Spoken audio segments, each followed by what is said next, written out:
Au moment où la Centrafrique est également allée chercher les partenaires en Europe, la Centrafrique a également fait confiance à son partenaire africain qui est le Rwanda. Le Rwanda est presque partout en Afrique. Donc le fait d'envoyer, de déployer les soldats quelque part est un signe important qui montre que vous êtes non seulement fort, est un signe important qui montre que non seulement vous pouvez vous sécuriser, mais aussi et surtout, vous pouvez aussi venir en aide aux autres pays qui sont en difficulté. Donc, c'est cet avantage comparatif que le Rwanda attend donc élargir dans un pays comme le Bénin, le pays comme la Guinée-Bissau, qui sont de plus en plus victimes des attaques terroristes. Parce que le Bénin, il faut le dire, le Bénin n'est plus à l'abri, n'est-ce pas, de ces attaques terroristes. De temps en temps, le Bénin est victime des frappes terroristes. Le Bénin est victime, n'est-ce pas, des attaques, n'est-ce pas, des Touaregs qui sont disséminés dans cette zone de l'Afrique de l'Ouest. Et vous voyez donc que Bénin, Guinée-Bissau sont tous des pays de l'Afrique de l'Ouest. Donc, la réalité aujourd'hui est celle de comprendre que le terrorisme qui avait longtemps construit son nid dans des pays comme l'Afrique centrale, dans des zones comme le Sahel, etc., entend aujourd'hui produire ses ramifications dans les autres ensembles de la sous-région et fondamentalement l'Afrique de l'Ouest. Et le Mali aujourd'hui, qui semble être cet idéal type d'analyse sécuritaire, fait donc en sorte que les autres pays veulent se prémunir, les autres pays veulent, n'est-ce pas ici, bâtir des technologies de protection pour que les conséquences du Mali ne puissent pas les atteindre. Parce que la dynamique sécuritaire que le Mali a engagée aujourd'hui va faire en sorte que, en termes de conséquences, va produire les conséquences de telle sorte que ces militaires-là, ou ces terroristes-là, ces Touaregs-là qui étaient au Mali, seront obligés de quitter le Mali pour chercher d'autres endroits, pour chercher, n'est-ce pas, la relocalisation dans d'autres pays.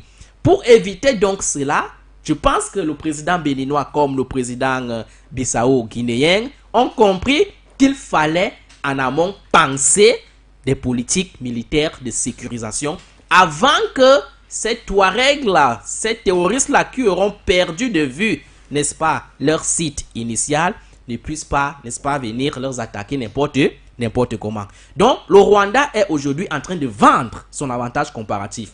Cet avantage comparatif-là, qui lui permet de penser sa politique non seulement sécuritaire, mais aussi sa politique de développement.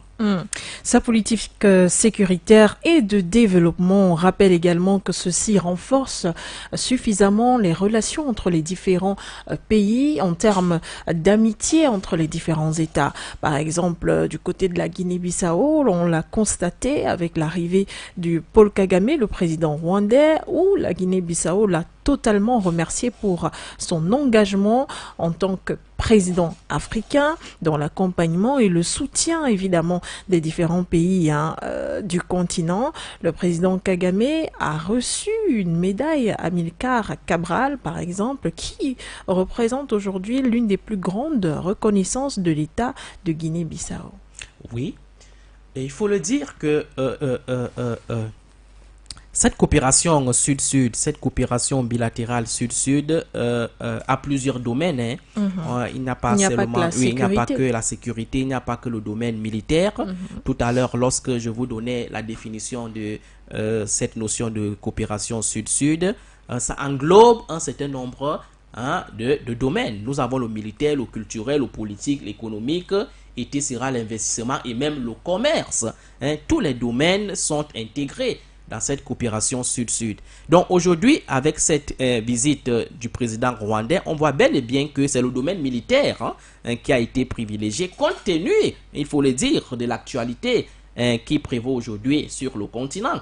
Le continent africain aujourd'hui n'est pas stable, le continent africain aujourd'hui est en pleine ébullition, le continent africain aujourd'hui est victime en quelque sorte des attaques terroristes de part et d'autre. Donc, il n'est que normal que le président rwandais, qui est, n'est-ce pas ici, l'un des rares président ou alors l'un des rares pays en Afrique à avoir cette capacité militaire, parce que lorsqu'on fait la classification, n'est-ce pas, des armées en Afrique, le Rwanda également compte parmi les autres pays comme l'Égypte, les autres pays comme l'Algérie et dans une moindre mesure le Tchad, à l'époque du président Idriss Déby.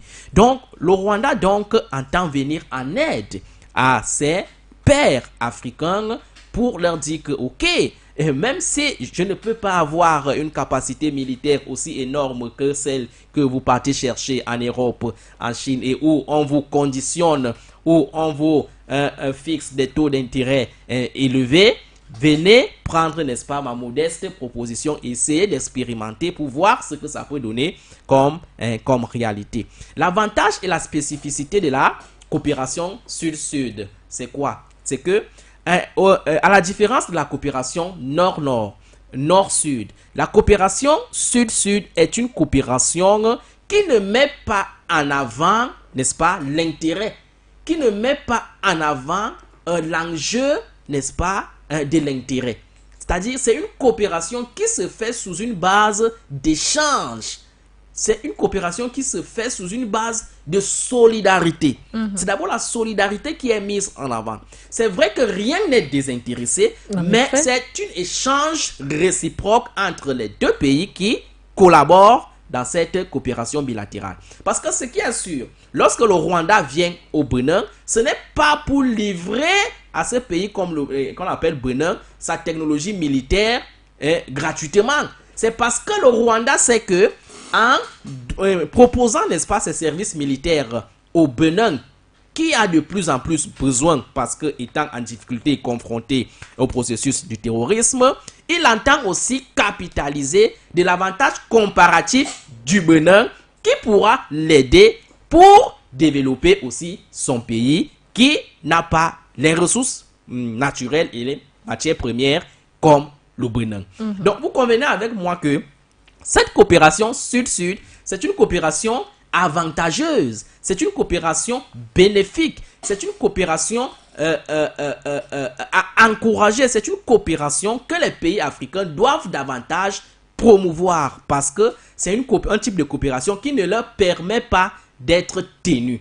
Sur la scène internationale aujourd'hui, l'enjeu c'est quoi? C'est de parler avec souveraineté, c'est de parler de manière autonome, c'est de parler avec tête haute. C'est de ne plus être tenu, c'est de ne plus être dicté, c'est de ne plus être conditionné et orienté par un pays.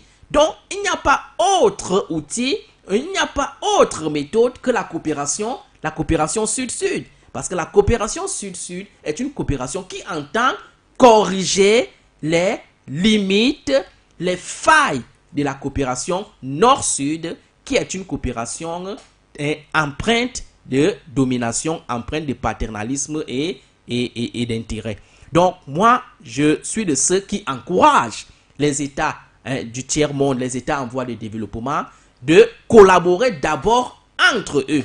Parce que entre eux, ils ont une même réalité, presque une même réalité, même si les éléments de développement, les situations de développement ne sont pas les mêmes. Donc, c'est dans cette divergence d'avantages comparatifs qui fait donc en sorte que cette coopération-là ait tout son sens. Parce que lorsqu'on parle de coopération, lorsqu'on parle d'échange, il faudrait que les richesses soient hétérogènes. Il faudrait que la richesse que moi j'ai, que toi tu ne l'aies pas. Que toi tu ne l'aies pas. Que la richesse que le Bénin a, que le Tchad ne l'a pas. C'est ça qui va donc permettre en sorte que ces pays-là échangent pour essayer d'échanger entre eux à l'effet de penser le développement à l'intérieur de chaque pays. Mais les pays africains ont sensiblement les mêmes richesses et donc peinent peut-être parfois à avoir des échanges suffisamment fluides, Dr Sango, quand on sait que les mêmes produits alimentaires sont consommés à gauche et à droite, dans un pays A et dans un pays B, par exemple. En tout cas, merci pour ces éclairages. Dr Sango, terminons sur cette question de coopération sud-sud en parlant de la décision du Bénin Bénin et du Rwanda de renforcer leur coopération en soutien au Burkina Faso, qui aujourd'hui est en proie à une insécurité galopante. Que peut représenter cette coopération pour le Burkina Faso? Je suis en train de vous dire que c'est un signal fort. Si on met de côté les velléités, n'est-ce pas, d'instrumentalisation étrangère. Oui. C'est-à-dire, si on évacue, n'est-ce pas, le fait que ces deux pays-là peuvent être influencés par les pays du Nord, par les puissances occidentales qui ont toujours privilégié cette politique d'infiltration et de pénétration, cette politique du diviser pour mieux régner. Ce que le Bénin vient de faire là avec le Rwanda aujourd'hui, en faveur du Burkina Faso, est un signal fort pour l'avenir, n'est-ce pas, de ce pays même qu'on appelle le Burkina Faso, en général et en particulier pour cet ensemble d'Afrique de l'Ouest qu'on appelle la CEDEAO. Parce que aujourd'hui, le Burkina Faso est engagé dans un processus de libération, dans un processus de souveraineté, dans un processus d'indépendance. Et ce processus d'indépendance-là ne peut pas s'accomplir, ne peut pas se réaliser si davantage l'aspect sécuritaire n'est pas résolu. Et vous savez donc qu'aujourd'hui, l'aspect sécuritaire est un aspect qui nécessite des moyens. L'aspect sécuritaire, c'est l'aspect par lequel les puissances occidentales ont toujours réussi à tenir les pays africains. Parce que n'ayant pas les capacités autonomes de se protéger, n'ayant pas les capacités de se défendre, les pays africains ont toujours sous-traité leur défense. Les pays africains ont toujours compté sur les puissances occidentales pour se défendre. C'est pour cela que les puissances occidentales ont toujours utilisé cet argument sécuritaire pour mettre en difficulté les États lorsque leur intérêt est en danger, en armant par exemple les rébellions et en les mettant au même titre et au même niveau d'armement que les États, parfois même plus que les États, à l'effet de faire prévaloir leur intérêt. Donc vous convenez donc avec moi qu'aujourd'hui, pour espérer résoudre cette situation-là, ce problème-là, l'enjeu est davantage de penser un système de protection qui soit souverain, un système de protection qui soit africain, un système de protection qui soit autonome. Et cette autonomisation donc,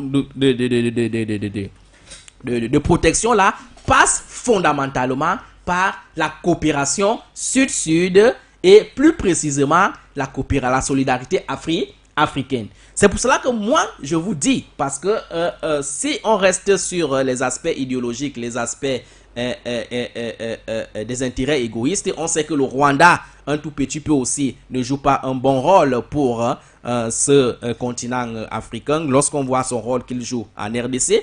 La même chose avec le Bissau guinéen qu'on appelle Mbalo. On a vu leur position face à la crise malienne.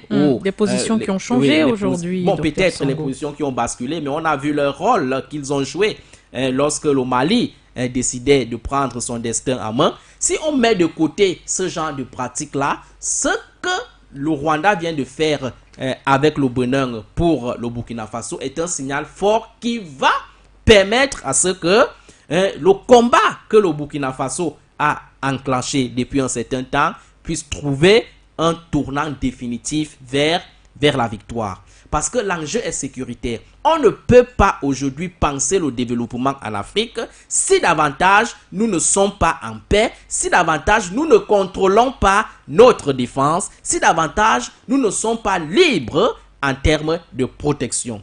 Donc, moi, je vois cette visite-là comme étant une visite qu'il faut encourager, une visite qui augure des lendemains meilleurs quant à ce qui concerne la défense du continent africain, quant à ce qui concerne les pays africains qui sont victimes aujourd'hui du terrorisme. Il ne faudrait pas que cette coopération-là, et c'est pour cela que je peux convenir avec vous de parler, n'est-ce pas, des taux et d'un signal fort qui doit avoir, n'est-ce pas, des ramifications, des conséquences sur les autres États, pour que les autres États suivent le même chemin et comprennent que avant d'aller compter, n'est-ce pas, sur quelqu'un qui est à 1000 km de vous, il faut d'abord compter avec votre voisin.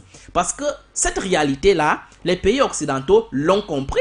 Lorsqu'ils veulent déstabiliser, par exemple, un pays africain, le Burkina Faso, ils ne vont pas aller chercher un pays comme la France ou les États-Unis, et très loin du Burkina Faso. Ils vont utiliser un pays voisin du Burkina Faso, c'est ce qu'on appelait en géostratégie les bases arrières, pour déstabiliser le Burkina Faso. Parce que conscient du fait que la meilleure personne, le meilleur État, le meilleur élément qui est mieux placé pour mettre en difficulté une personne, c'est son voisin le plus proche. Donc les pays africains peuvent aussi utiliser cet argument-là en leur faveur en faisant confiance de plus en plus à leurs voisins avant d'aller chercher les soutiens sur le plan international. Parce que cette façon de faire aura ceci d'avantage que en faisant avec le voisin ne pourra pas, n'est-ce pas, vous livrer n'importe comment aux mains de l'ennemi. L'ennemi ne pourra pas utiliser le voisin pour te déstabiliser à tout moment. Parce que même si toi tu es protégé, même si toi tu as implémenté sur ton sol les capacités militaires de protection efficaces, au même titre, par exemple, comme le Mali est en train de faire là aujourd'hui, il faudrait que ton environnement soit également un environnement de confiance. C'est pour cela que le travail que le Burkina Faso est en train de faire là, le travail que le Mali est en train de faire là, ne pourra pas se pérenniser si l'environnement de ces pays-là n'est pas aussi davantage traité. Parce que si cet environnement reste aussi poreux comme il l'est actuellement là, c'est-à-dire le Niger, qui se présente aujourd'hui comme une base arrière à partir de laquelle le bloc occidental peut tout penser pour replonger ces deux pays, le Mali et le Burkina Faso, dans le processus zéro de leur combat. Il faudrait que ces pays-là aussi soient davantage traités et qu'ils comprennent qu'en réalité, ils sont tous des pays africains et qu'ils doivent travailler pour le bien des pays africains, pour le bien du continent africain. Donc, la méthode, la technique, le message que cette coopération bilatérale sud-sud est en train de nous donner aujourd'hui, c'est-à-dire cette rencontre entre le Rwanda, le Bénin et la Guinée-Bissau est en train de poser aujourd'hui comme message, c'est quoi? C'est que on doit davantage faire confiance à nos voisins avant d'aller chercher les autres qui sont 1000 fois plus loin que nous et qui ne sont pas souvent aussi rassurants.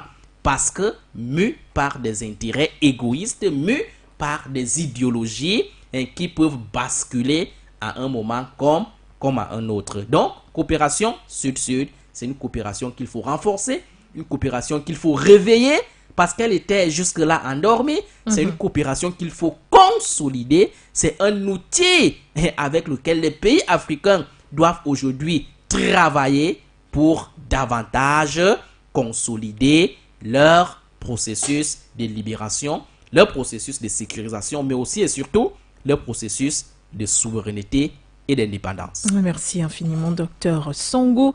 Sur la question de la coopération sud-sud, on revenait sur cette visite de travail et d'amitié du président rwandais Paul Kagame à son homologue de la Guinée-Bissau, le général Umaro Sissoko Embalo. Sans transition, nous allons aborder la deuxième thématique de cette émission, regard panafricain. Et justement, Docteur Songo, votre regard est suffisamment, bien sûr, demandé sur la situation au Soudan qui, depuis le 15 avril dernier, nous montre des affrontements entre deux camps militaires, notamment les forces de soutien rapide, FSR, qui ont enclenché des attaques contre des sites importants du gouvernement et, bien sûr, le pouvoir du président Abdel Fattah al-Burhan qui mentionnait déjà des discordes au sein de l'armée qui empêchaient l'avancée des différents accords accord qui mènerait évidemment à un gouvernement nouveau, pour lequel les annonces étaient d'ailleurs prévues le 11 avril 2023. Eh bien, pendant que les factions n'arrivent pas à s'entendre au sein de l'armée, il y a le peuple au milieu. Et lorsque nous avons observé encore en cette journée l'actualité du côté du Soudan, on s'est bien rendu compte que ces dernières heures, le peuple s'est suffisamment mêlé à ces affrontements entre les deux camps militaires. Docteur Sango. Oui, il faut davantage privilégier un regard comparatif pour essayer de comprendre la situation sécuritaire aujourd'hui du côté du Soudan. Pour dire que, du point de vue comparatif, on peut, n'est-ce pas, essayer de présenter les similarités ou alors les points de ressemblance entre ces deux camps qui s'opposent aujourd'hui. Le principal élément de commun qui leur est commun, c'est quoi? C'est que ce sont les mêmes personnes qui ont fait le coup d'État à Omar el-Béchir. Ce sont les mêmes personnes qui ont travaillé pour que Omar el-Béchir parte. Et qui ont été soutenus par le peuple. Du pouvoir. Ça, c'est le seul élément qui puisse leur être commun. Mais du point de vue maintenant des divergences, ces divergences-là qui permettent aujourd'hui de percevoir et de lire cette crise que nous sommes en train de vivre aujourd'hui, c'est qu'aujourd'hui, les avis restent divergents. Si au début, ces fractions-là, ces militaires-là avaient un même point de vue qui était celui de renverser Omar el-Béchir, les points de vue divergent aujourd'hui quant à ce qui concerne l'implémentation de ce qu'on devrait faire après Omar el-Béchir. Parce que il y a, n'est-ce pas, un camp qui pense que le pouvoir doit être remis aux civils. Il faut que le pouvoir travaille pour que l'ordre constitutionnel revienne au Soudan.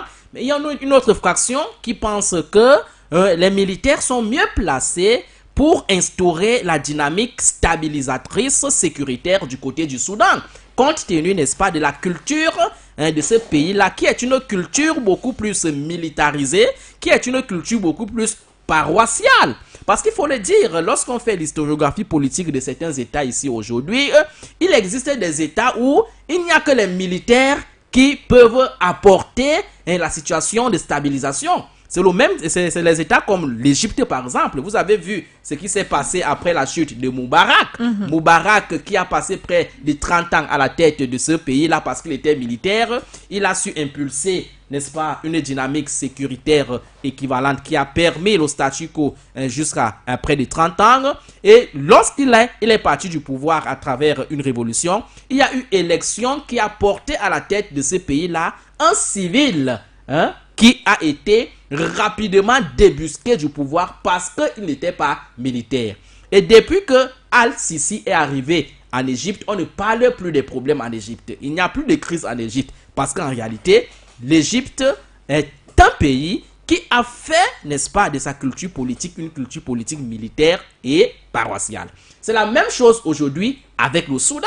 Lorsque vous faites l'historiographie politique du Soudan, la sociologie des crises du Soudan, vous allez vous rendre compte que les coups d'État qui se sont succédés au Soudan étaient beaucoup plus des coups d'État liés à la nature même des personnes qui faisaient ces coups d'État-là. D'accord ?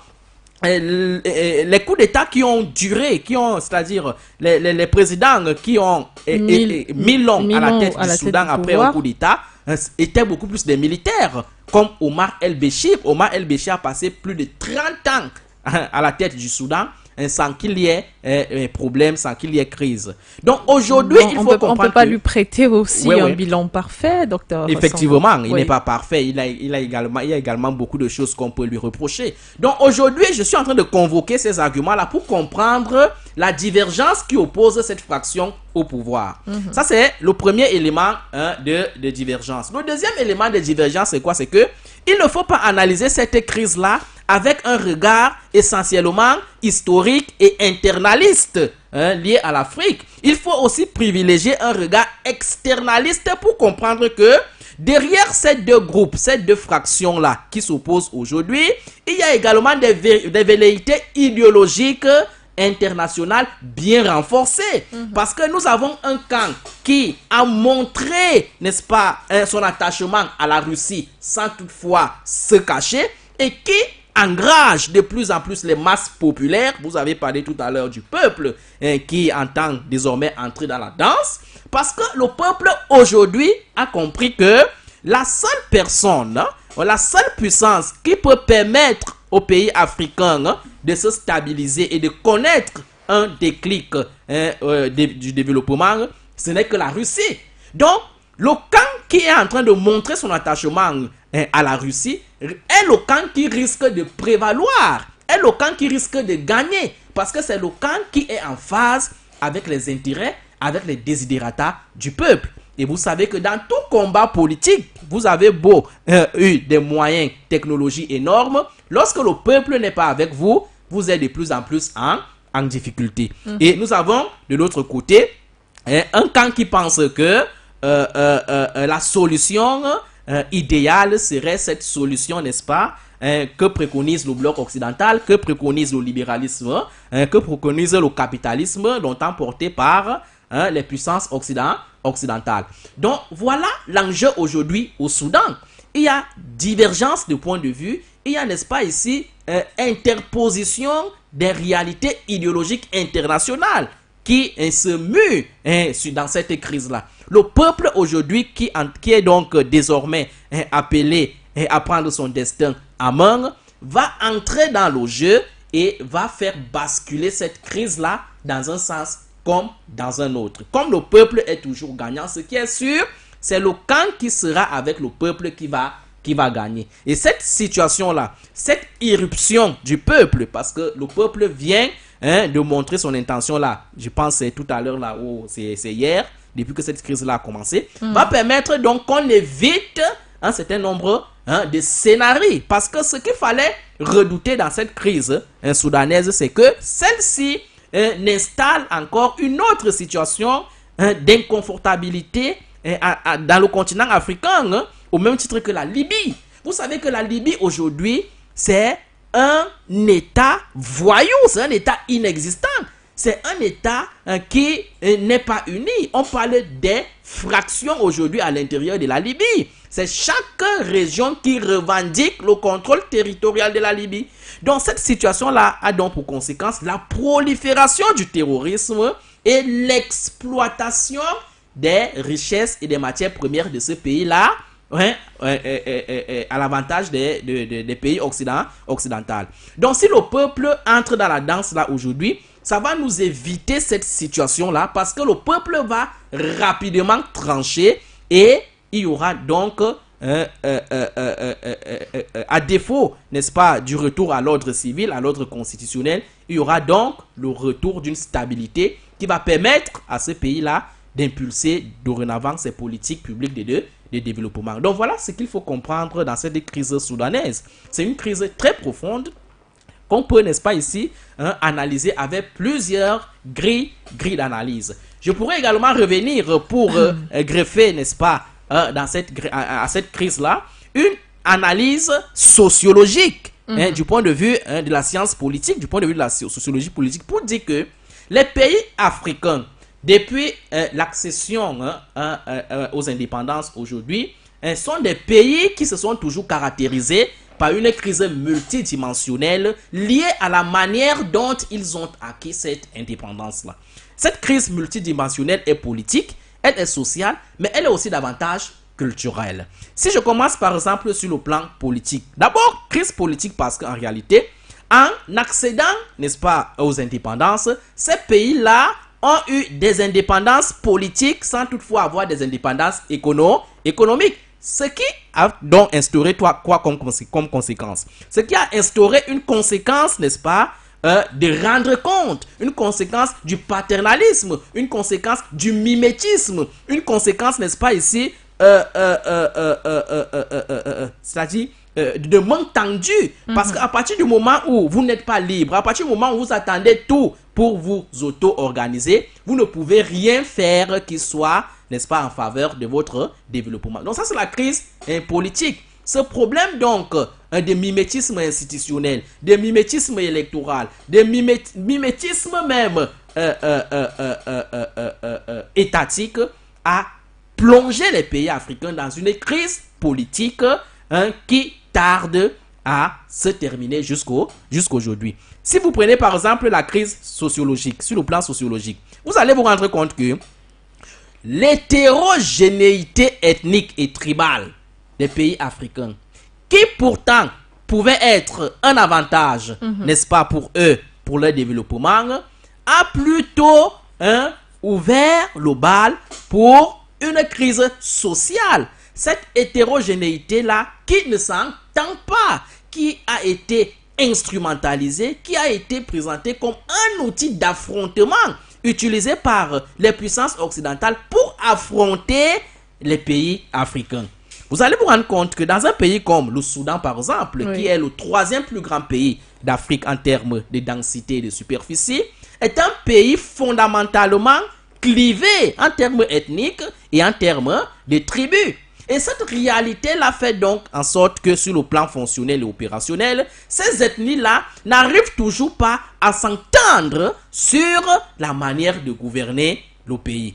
Ces ethnies-là sont opposées les unes les autres et cela ne permet donc pas qu'un État puisse, n'est-ce pas, poser les bases de développement durable. Si je convoque par exemple l'agriculturel, les pays africains traversent fondamentalement aussi une crise culturelle qui est liée même à la spoliation de leur anthropologie, de leur histoire, de leur langue.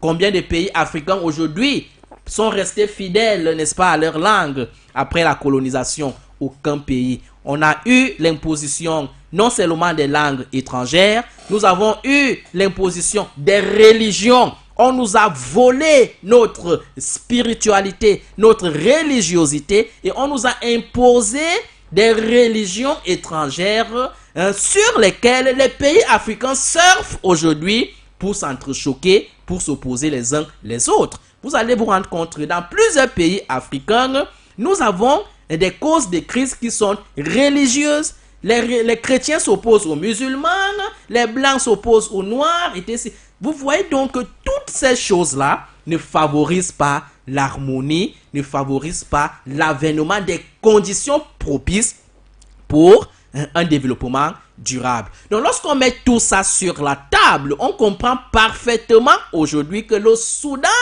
est dans cette logique-là. Le Soudan est dans cette logique qui voudrait que il ne veut pas comprendre que plus de 60 ans après les indépendances, le moment est venu pour lui de ne plus jouer les intérêts des pays occidentaux, de ne plus rester sur les éléments de lutte occidentaux. On ne doit plus détester un autre Africain parce qu'il est musulman, parce qu'il est chrétien, parce qu'il est noir, parce qu'il parle l'espagnol, parce qu'il parle le français, etc.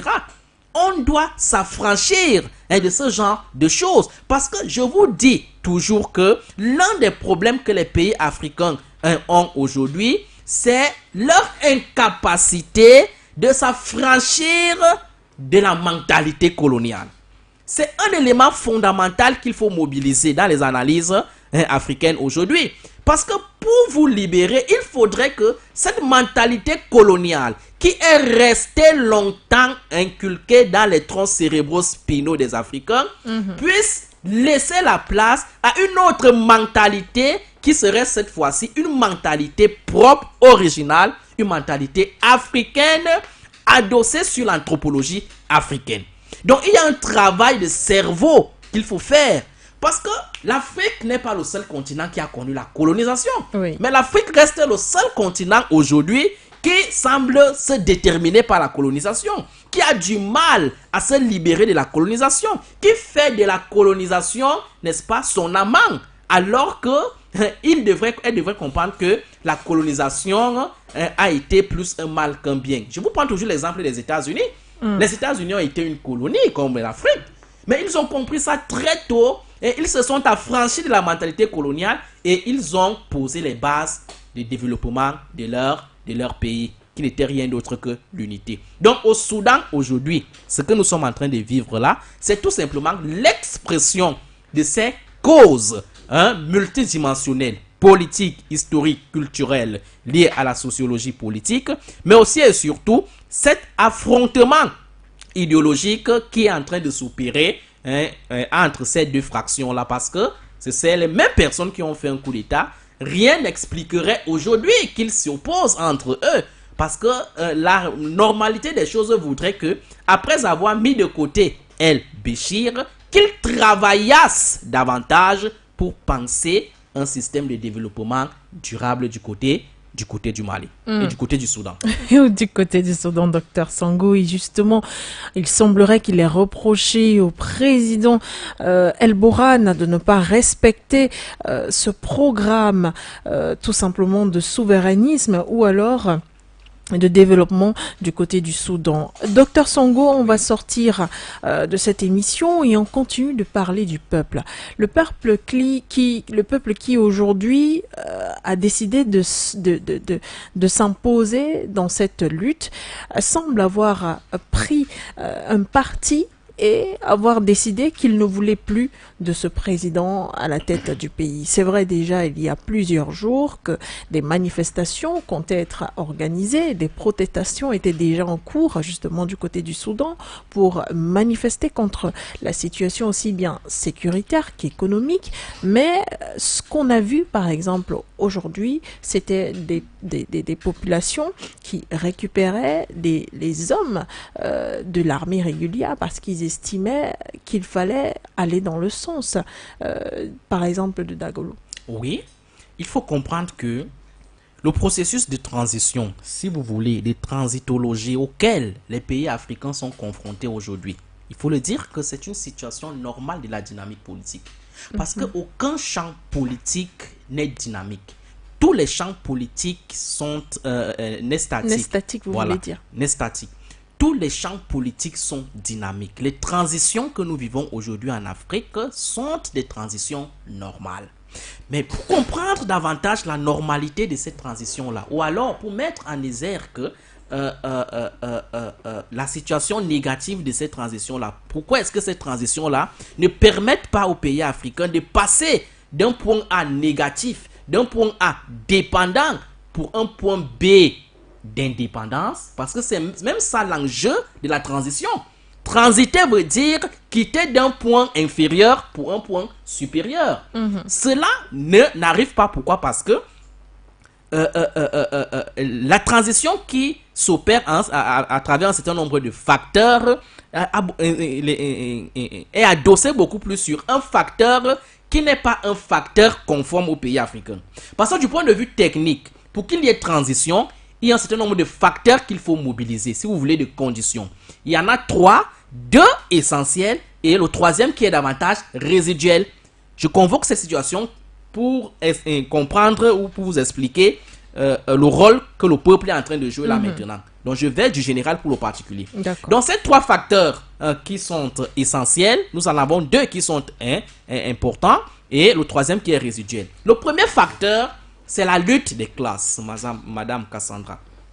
C'est-à-dire, lorsque nous sommes dans un système, lorsque vous êtes dans un système qui ne satisfait plus les intérêts des peuples, les intérêts des acteurs, il n'y a pas d'autre solution que de lutter pour renverser ce système-là. Cette lutte des classes, c'est une théorie qui a été théorisée par Karl Marx, qui a montré que l'histoire des peuples est essentiellement une histoire de lutte des classes.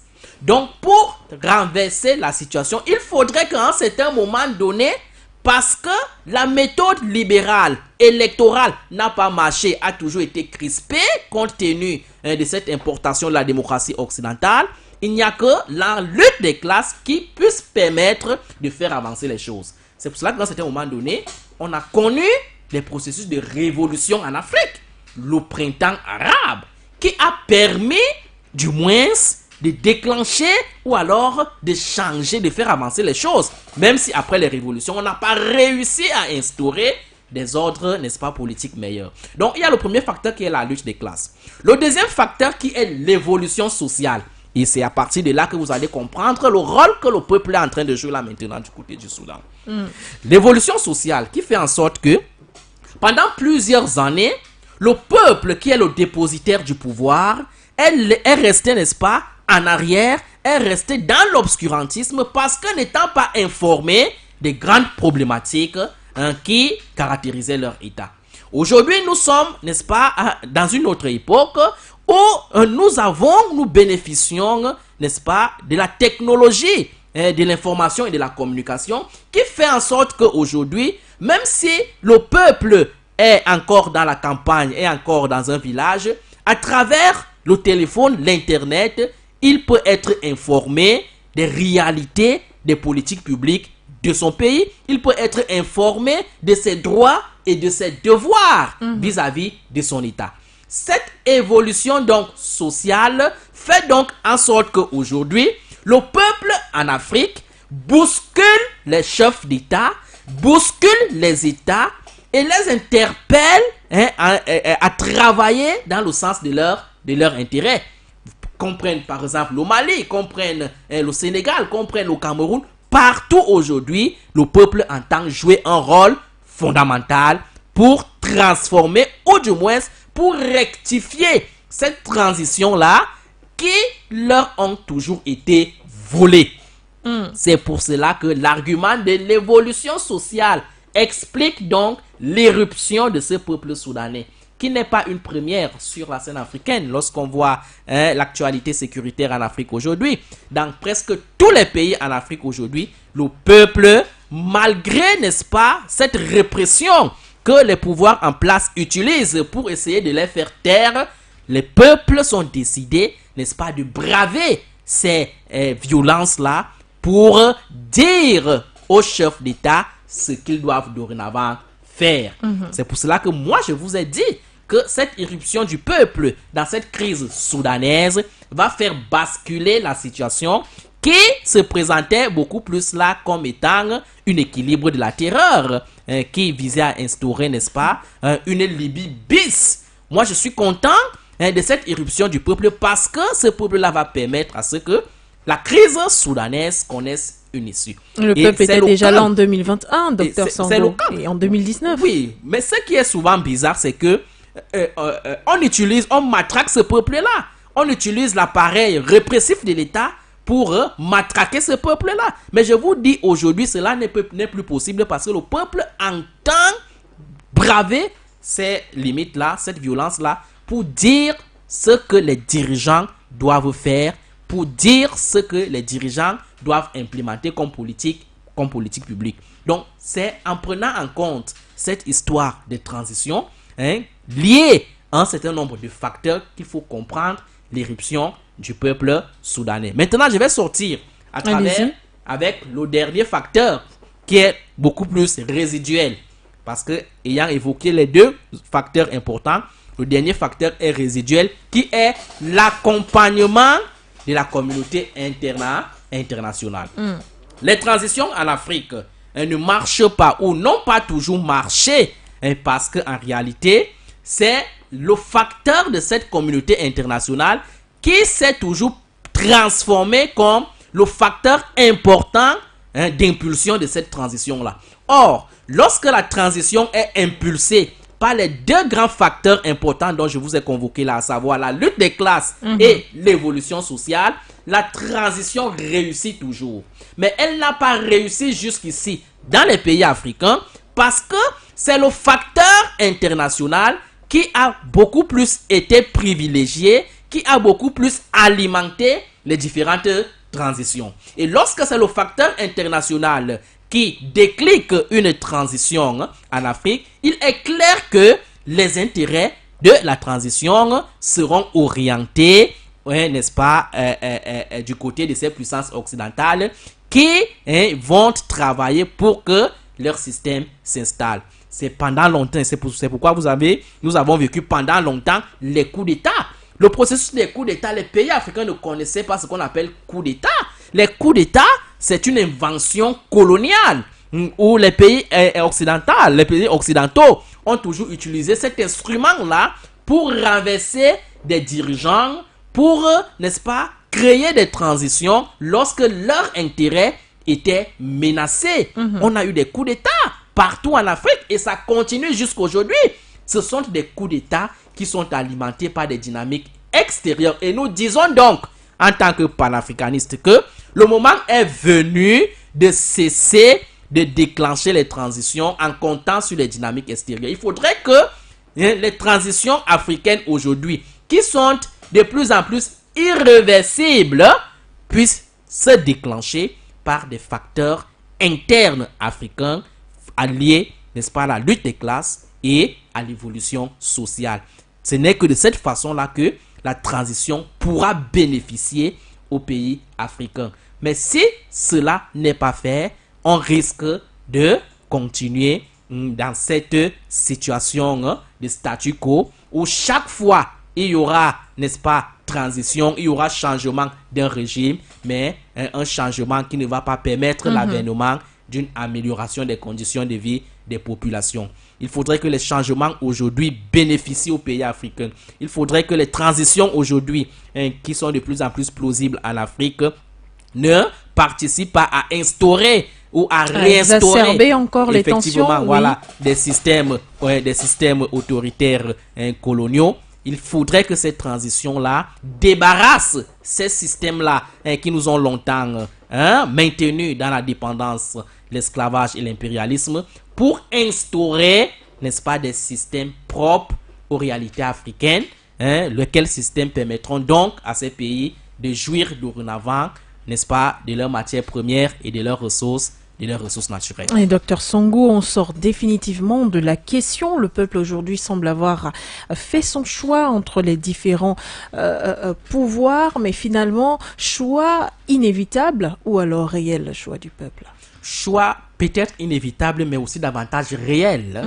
Un choix pragmatique. Un choix... Est-ce que ce n'est pas un choix de toutes les façons, on n'en veut plus et on n'a pas le choix, on choisira celui-ci? C'est un choix pragmatique, compte tenu de la réalité africaine aujourd'hui. Parce que moi, je suis de ceux qui pensent que l'Afrique ne doit pas toujours penser, ne doit pas toujours compter sur une puissance occidentale pour penser son système de développement ou penser sa sécurité. Moi, je suis de ceux qui pensent que l'Afrique ne doit pas sortir de la bouche du lion pour aller entrer dans la gueule du loup. Parce qu'en réalité, c'est des mêmes personnes. En réalité, c'est les mêmes puissances.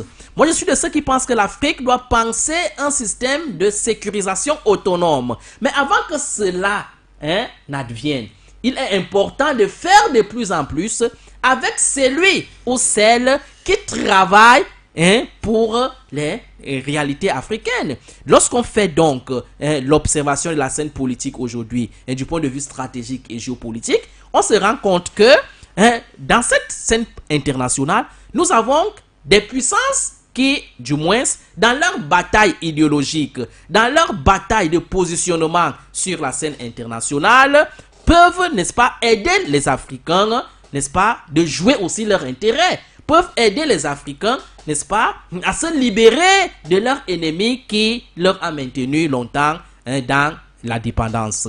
Donc, moi, je pense que la fraction qui a montré son allégeance à la Russie et qui est aujourd'hui de plus en plus en train de capter l'attention du peuple, son allégeance, l'adhésion du peuple est une fraction qu'il faut davantage, n'est-ce pas, encourager compte tenu de la configuration des rapports en présence. Parce que je vous ai dit, dans le long terme, il faudrait que l'Afrique travaille pour ne plus compter sur une tierce puissance internationale, mais compter sur elle-même pour définir son type de développement qui lui soit propre. Donc, choix pragmatique, choix réel ou choix rationnel, je vais dire, c'est un choix opportun qui répond aux réalités de l'heure, c'est-à-dire les réalités qui voudraient que les intérêts de la Russie aujourd'hui, la lutte de la Russie aujourd'hui sur le plan international, avec son partenaire du bloc occidental, puisse permettre aux pays africains de se libérer de ce bloc occidental qui est à peu près leur ennemi commun. Donc, c'est de ça qu'il est question aujourd'hui sur le plan international.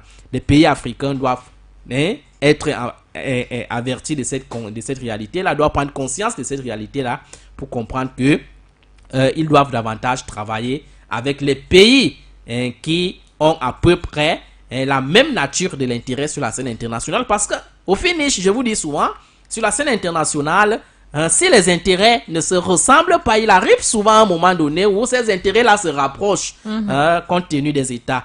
Aujourd'hui, l'intérêt d'un pays comme la Russie, l'intérêt d'un pays comme la Chine sur cette scène internationale coïncide davantage avec l'intérêt des pays africains qui n'est rien d'autre que se libérer d'un partenaire qui les a longtemps empêchés de se développer, qui les a longtemps empêchés de jouir de leurs matières premières et de leurs ressources naturelles. Donc c'est une opportunité qu'il faut capitaliser parce que dans l'histoire, une opportunité ne revient pas souvent deux fois. Cette opportunité-là doit être capitalisée par les États africains, mais davantage par le peuple. Et je suis flatté parce que le peuple est en train de comprendre cela davantage. C'est pour cela que partout aujourd'hui dans les pays africains, le peuple pousse leurs dirigeants à travailler davantage avec le bloc de l'Est qui donne des fruits, non seulement sur le plan de la sécurisation, de lutte contre le terrorisme, mais aussi et surtout sur le plan de la qualité du partenariat qu'il lie avec les pays africains. Parce qu'il y a également cette chose-là. Dans les relations internationales, c'est les partenariats. Et qui dit partenariat dit souvent règle de respectabilité. Et vous ne pouvez pas être en partenariat avec une puissance, un pays qui vous regarde avec des yeux d'enfant, d'éternel enfant. Il faudra au moins qu'il y ait respect de l'autre.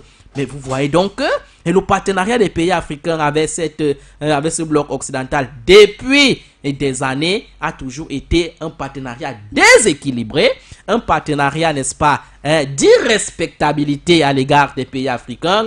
Il est donc venu le moment pour ces pays africains de faire avec une puissance ou un partenaire qui, du moins, les respecte et reconnaît, du moins, leurs valeurs dans les échanges internationaux. Et voilà, dans les échanges internationaux, comment les États africains et les différents États, en tout cas, réussissent à se tenir la main et à se hisser au sommet. Et voilà qui met fin à cette émission Regard panafricain. Merci à tous de nous avoir regardés sur nos différentes plateformes For You Media Africa. Merci de nous avoir écoutés également sur la radio 96.3 FM. Docteur Sango, ce fut un plaisir de passer au crible toutes ces questions, justement à votre regard panafricain. On se donne rendez-vous une prochaine fois. C'est moi qui vous remercie et je remercie également vos multiples téléspectateurs et auditeurs qui ont pris de la peine pour suivre nos modestes analyses. À vous qui nous avez écoutés, merci. Au revoir à Khartoum ce soir et merci à la partie technique